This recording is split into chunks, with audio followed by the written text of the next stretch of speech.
I'm going to draw the same triangle that we did before. And I put big A, big B, big C, little b, little c, little a. And this is an A here. I can't draw. Okay.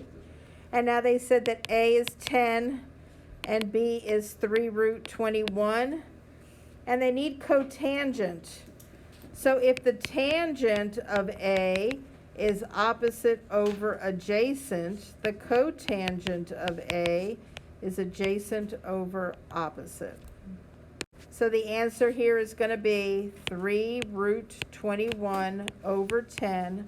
And since the 3 and the 10 can't be reduced, you can't do anything there. The radical can't be reduced because it's 7 times 3, there's no pair.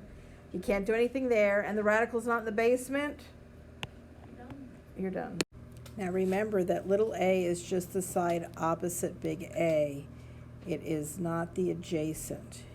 The name of the side is A, B, and C, but adjacent would be the side beside angle A, and the hypotenuse would be the one opposite the 90-degree angle.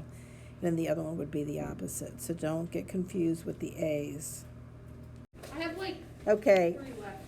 Okay. So if you build this triangle, big A, big B, big C, little a, little b. We put the information on here. We don't know little c yet, so we put 2 and 3.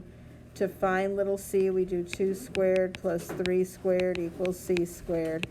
4 plus 9 equals c squared. 13 equals c squared. So the square root of 13 equals c. Secant is hypotenuse over adjacent. Little b is the adjacent. This guy is the opposite, and this guy is the hypotenuse. So don't forget that.